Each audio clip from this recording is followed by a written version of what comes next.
look at several of the parables that Jesus gives us in Matthew 13. I'm a huge fan of expository preaching.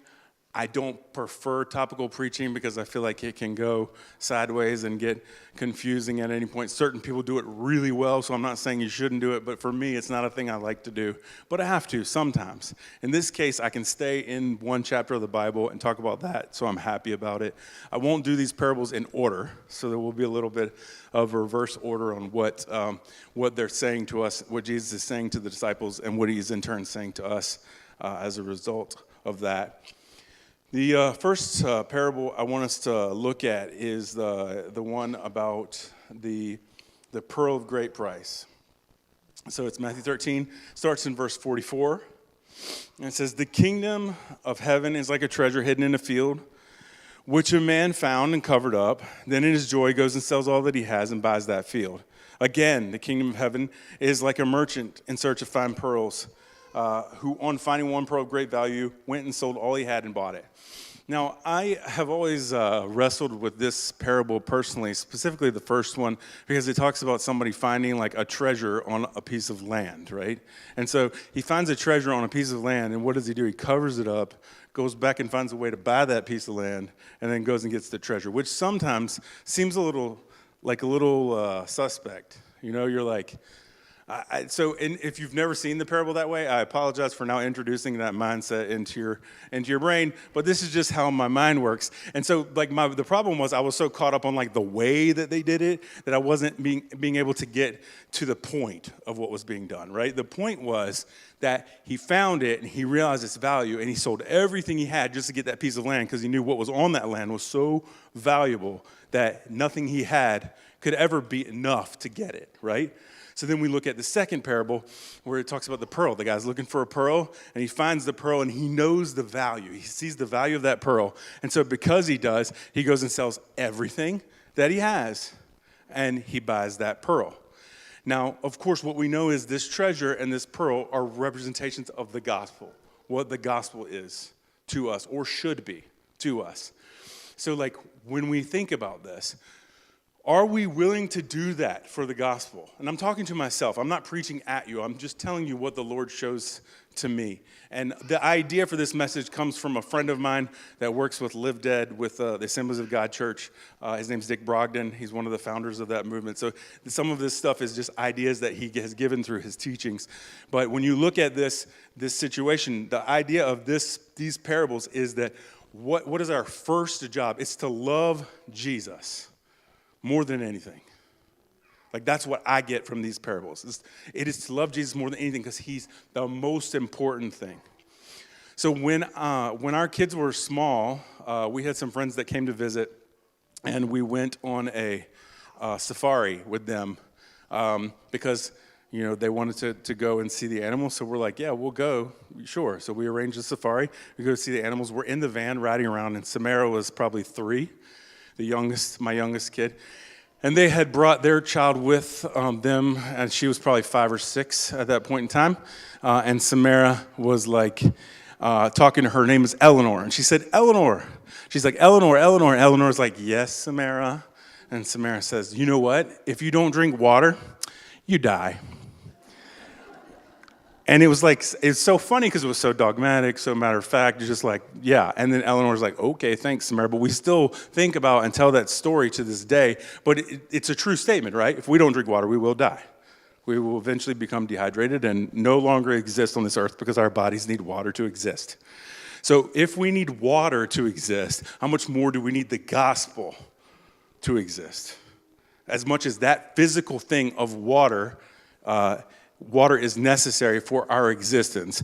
As believers, as followers of Christ, how much more do we need the gospel in order to exist? Just think about that. In light of these parables, the pearl of great price, the treasure, are we willing to give up everything for the gospel? Is the gospel paramount in our lives? Is it the most important thing? A question that we all need to ask ourselves. If we cross-reference these parables with chapter 15 of John, they go really well. Chapter 15 of John is all about the vine and the branches and abiding. And I know there are lots of There are lots of gardeners and farmers in this room. I know this church is really known for everybody having a garden, and I think Miss Pat's is usually number one from what I hear. But we know about gardening, right? So if you were to find a tomato plant that had a lot of flowers on it, now what gardener in their right mind would pluck off that branch with all the tomato, all the flowers on it, and take it in the house and be like, I'm just going to wait for these tomatoes to come out? It doesn't work, right? It would wither. It would die. The flowers would drop. But how many times do we do that in our life? How many times do we separate ourselves from the vine as a branch? How many times do we separate ourselves from the vine and think that God's going to bless what we're doing? Because we're not seeing the value in abiding and staying connected and understanding that pearl of great price, or that treasure that was worth everything. So when we look at this, our first job is to love Jesus. And when we love something or someone, we prefer them over ourselves. We sat in a teaching with some people who had been missionaries for 60 years, I think 60 years, in Brazil. So they went to Brazil when Brazil wasn't Christian. And now it's a Christian sending nation, because that's where Bethany's first workers went. So they were telling us stories he was telling stories about his brother. And he's very funny, because I think once you get like in your 70s, you're like kind of allowed to say anything and it's okay. Which I'm looking forward to it. I can't wait, because I'm going to let it all fly. My kids are like, oh my gosh, what are we going to do if he's not doing it now? So he was sharing about his brother. His brother was like the guy he looked up to in his life, and he was talking about his brother's wife, and they've both passed on. But what he said was, well, we all know that she was never a beauty queen. And I'm like, geez, man, they can't okay, fine. I knew her. He was right. She wasn't a beauty queen. But I met her when she was probably 75. And she would come to the cafeteria with the rollers in her hair. And she had these really dark, sunglasses that I think you could weld in if you wanted to. And so that was her. We knew her. But I'm like, geez, but then that wasn't the point of the story. If you get so caught up on that, you don't get to the next part. And he said, well, one of the beautiful things is he heard the wife talking on the phone. And they're approaching 80 at this point when he's talking about this story. They were approaching 80, and he started getting emotional. He said, I heard my brother's wife talking on the phone, and she's telling people, me and Toby, we're more in love than we've ever been before. And it's because we finally learned what it was like to live for the other. And I was like, wow, that's powerful, right? So if we love Jesus, we're going to live for him, right? That's what love is. That's what love does. So even in our marital relationships, we can't fathom the love that God has for us. It's not the same. It's not that romantic love. It's the agape, unconditional love. So if we love Jesus, we will give up everything for him. That's what these parables tell me, these two. The second parable I want us to look at is the parable of the sowers in the beginning of the chapter, starting in verse 1. The same day, Jesus went out of the house and sat beside the sea, and great crowds gathered about him, so that he got into a boat, sat down, and the whole crowd stood on the beach, and he told them many things in parables, saying, a sower went out to sow, and he sowed some seeds. They fell along the path, and the birds came and devoured them. Other seeds fell on the rocky ground, where they did not have much soil, and immediately they sprang up, and since they had no depth of soil, but when the sun rose up, they were scorched. And since they had no root, they withered away. Other seeds fell among thorns, and the thorns grew up and choked them. Other seeds fell on good soil and produced grain, some 100-fold, some 60, some 30. He who has ears, let him hear. Now, this parable reminds me of a time that I was in Ethiopia earlier this year. I was with Nevaeh. The girls' senior year, I try to take them on at least 2 trips with me to do different things. So Nevaeh got to go to North Africa last year, and then Ethiopia this year. So we were in Ethiopia, and I was put in front of a group of Muslim background believers, guys that had become Christians after being Muslims, and they were now planting churches amongst Muslims. So the guy who was the teacher, the one responsible for this, is a close friend, and he tells me, Jason, I want you to talk to them about persecution. And I'm like, what? I don't know anything about persecution. I've never been persecuted for my faith in my life. I was born in America.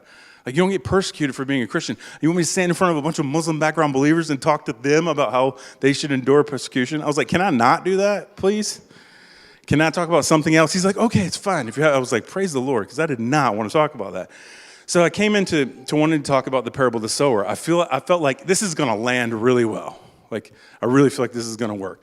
So I went in and we told the story. I had a couple of buckets. We did an object lesson where I separated the soils. So I had one bucket with rocks, one with sand, one with good soil, and one with like thorns and thistles in it. And so I had them examine the buckets of soil. And I'm like, examine these buckets of soil. And okay, I said, if I gave you 5 seeds, where would you plant your seeds?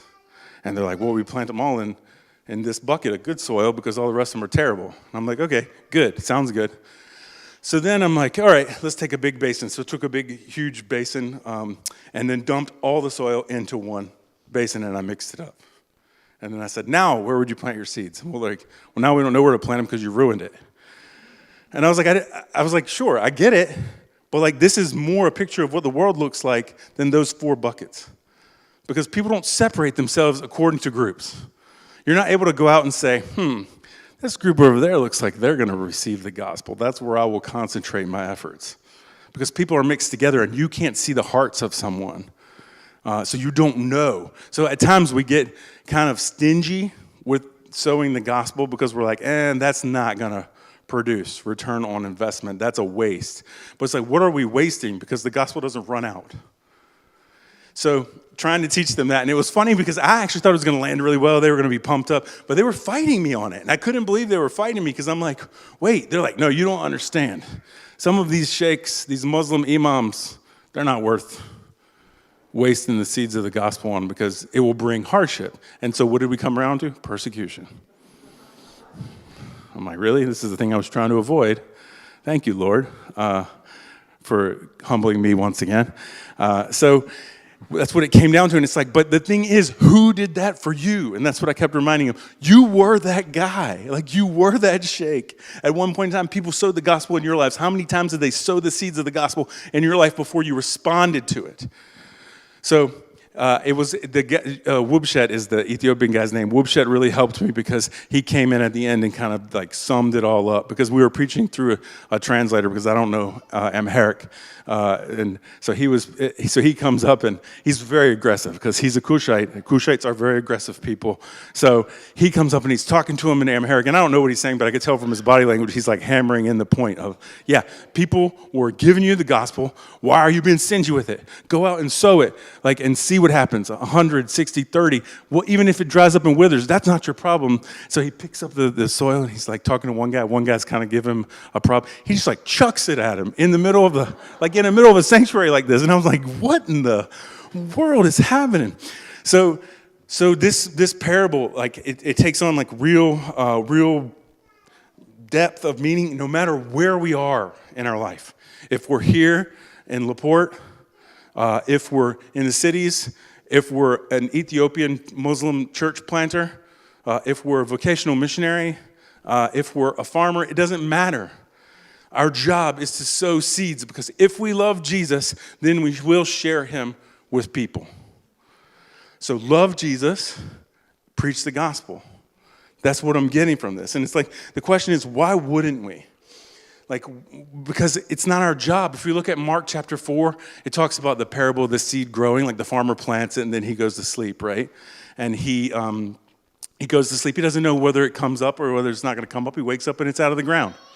He didn't do it, and we can't do it, but we can preach the gospel. We can't make things grow. We look at 1 Corinthians chapter 3, where Paul is battling the divisions in the church, and these people are saying, I follow Paul, I follow Cephas, I follow Apollos. He's like, it doesn't even matter. He's like, I planted, Apollos watered, but only God brings growth. So the growth is not our problem. It's the faithful obedience of sowing the seed that's our job. And that's all we're supposed to do. Like, that's freeing. That's freeing because the results aren't yours. They aren't mine. They're his.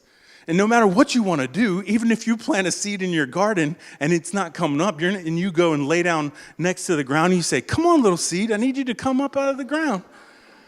You guys are laughing, but there are people who do stuff like this.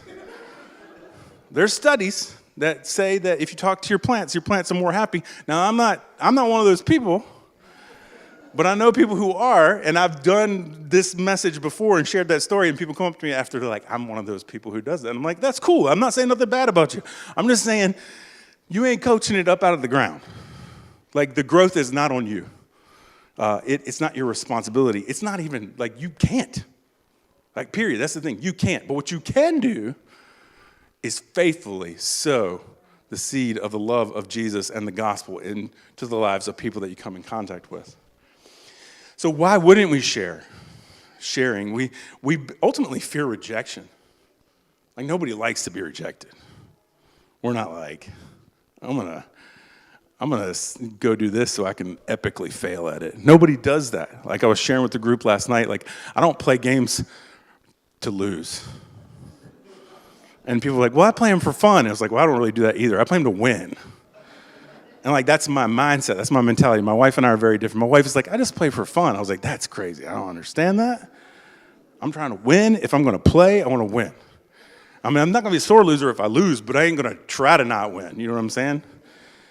So that whole thing of like rejection doesn't feel good. Losing doesn't feel good. We're embarrassed. You know, we harden our hearts because sometimes we're like, I do not want to share the gospel with that person because I do not want them in heaven with me because they are annoying.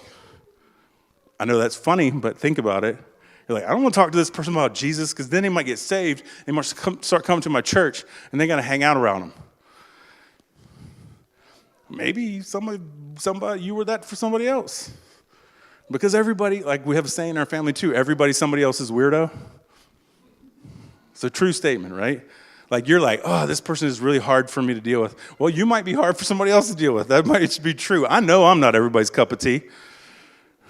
So accepting that and understanding that, but knowing that the gospel is for everyone. It's for the annoying and the unannoying. It's for the heathen. It's for the good person. The gospel is for everybody, and everybody needs it. You know, when Jesus talks about it, he talks about, you know, loving your enemy. And when Peter starts to push on that, well, like, how many times do I have to, like, love my enemy and forgive him? You know, and then he goes to the extreme of 70 times 7 per day. You know, you're doing the math, 490 times. You know, that's a lot. So the point is that we're supposed to love people. We're supposed to forgive people. So point 1, love Jesus. Point 2, preach the gospel. Then the last parable I want us to look at is the mustard seed. It's in verses 31. So it says,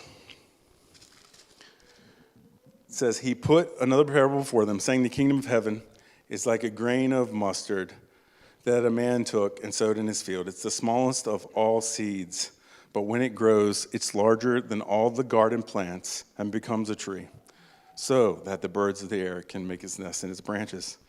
And he told them another parable. The kingdom of heaven is like leaven that a woman took and hid 3 measures in flour till it was leavened. So this third point tells me, when you plant a seed, what happens to that seed in order for it to germinate? It dies. It says in scriptures, unless a kernel of wheat falls to the ground and dies, then nothing can happen unless that happens. So when he's talking about the mustard seed, this tiny little seed, you put it in there, that seed dies, and there's this great big tree. Even out here, if we go look at all these trees, I know Rory can tell us all the names of the trees out here. I'm not great at it like that, but some of these big poplars or maples or all the other ones around here, you're not going out and looking at that tree and saying, man, I bet that was a good seed.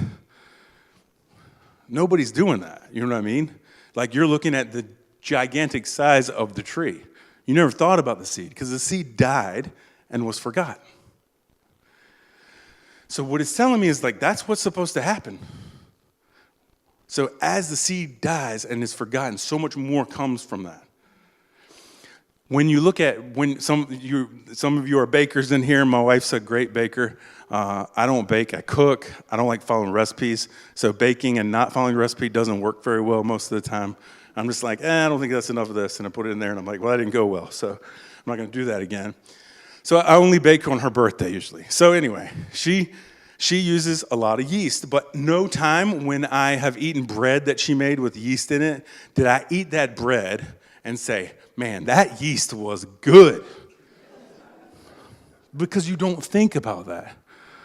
But the yeast is the thing that made it taste, airy, and it has a specific flavor and all those things. But what happens to yeast when you bake bread?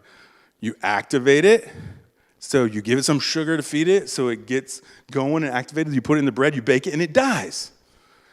But the impact that it had remains. Okay? So what I'm getting from this is we're supposed to die to ourselves and die and be forgotten and let the gospel of our lives go forward and be remembered. So loving Jesus, sowing the seeds of the gospel, and dying and being forgotten are the things I'm getting from Matthew 13 through these parables. And I know it's like, wow, the simple Christian life into these many steps, like the first two rules. Love your neighbor, love the Lord your God with all your heart, mind, soul, and strength. Love your neighbor as yourself. Yes, this fits in that, right? Because if you love the Lord your God with all your heart, mind, soul, and strength, you give up anything for him. If you love your neighbor as yourself, you would do anything to give them the gospel that you have because they need it. And then if you love the Lord your God with all your heart, mind, soul, and strength, again, you die and are forgotten, and you go to heaven and you get to be with Jesus because of what he did for you. The question is how? How do we do this? So loving Jesus tangibly, to me, means being in and all about his business. Being all about what Jesus is doing. How do we do that?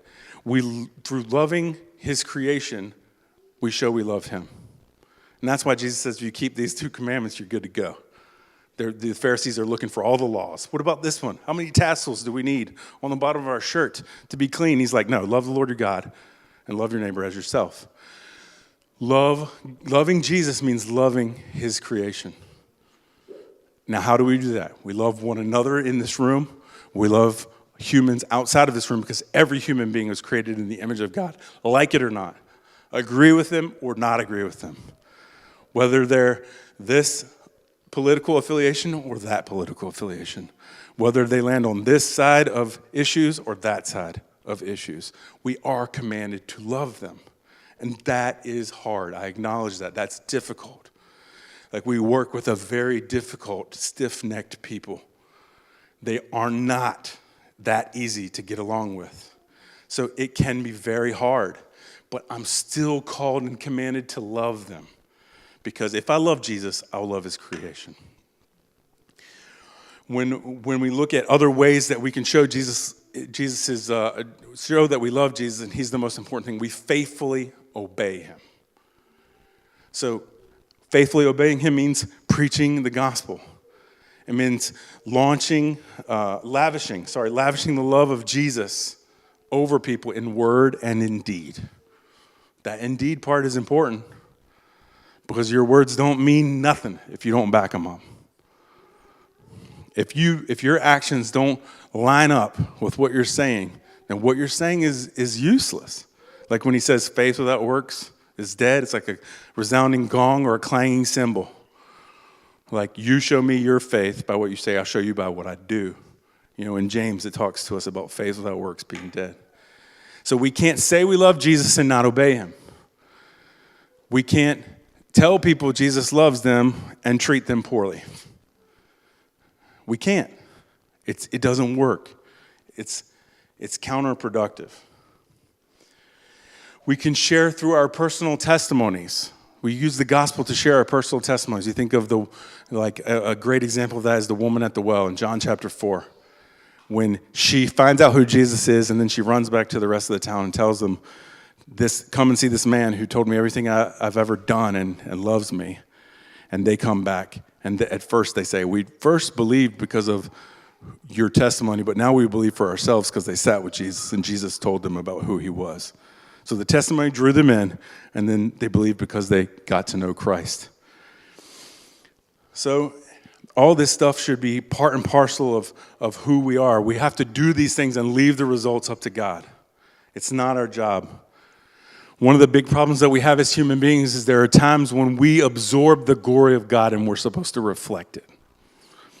So when the glory of God comes to us, whether we absorb it and say, yeah, that's me, give it to me, or we say, no, that is God. That's Jesus. So when we look at Jesus, what did Jesus do? How did he give us the example in the Gospels? He's constantly pointing to the Father. So if Jesus is constantly pointing to the Father, who are we to ever think that it's okay for us to say, yeah, I did that? No, you didn't. You just got to be used by the Lord, and then you really screwed up with the way that you accepted it or dealt with it afterwards. So it was like it was going well until you got in the way, kind of thing. So it's all about him. It's not about us. Like when I shared earlier about the vine and the branch, there are times when we think that the vine exists for the branch, and that's just not. That's twisted. The branch exists for the vine. Think about it. So if the branch, we are the branches, if we exist for the vine, we're loving him, we're preaching the gospel, and we're dying and being forgotten. Because after that vine grows out and it's pruned off, after it's no longer able to produce fruit because of the age, there's another vine coming up behind it. There's another branch coming up behind it that also is supporting, that exists for the purpose of the vine. So I'd say as we go today, the things that I would just really hammer in this chapter, and read this chapter 13 on your own and see what it says to you. But what it says to me is, love Jesus with all my heart, mind, soul, and strength. Love Jesus. Sell out everything for Jesus. He is the most important thing in my life. 2, share that with everybody. Share it generously. Just lavish the love of God on people.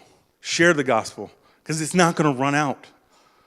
You know, you're not conserved. There's no reason to conserve it. It has no end. It's eternal. Jesus' blood and resurrection, his death, is for everyone.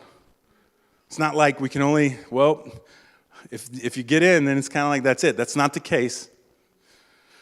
And then that we get out of the way, make sure that we're reflecting God's glory back to himself, understanding that we are to die and be forgotten, because it's not about us, it's about him. So that's what I feel like the Lord wanted me to share with you guys this morning. I think I would call Pastor Jason up to close out the service, or whoever needs to come up for that.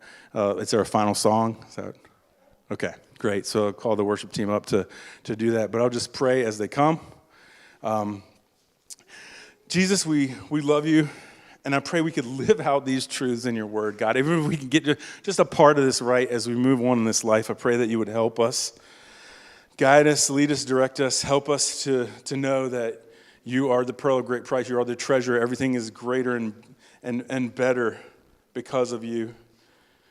May we sow the seeds of the gospel generously in this world, everywhere that we go. May we have an impact for the sake of your kingdom. And may the lasting impact of our obedience to you go on, but may we die and be forgotten, knowing that you're the King of glory, and that we just get to take part because of how much you love us and how gracious you are to us. We ask all these things in your name. Amen.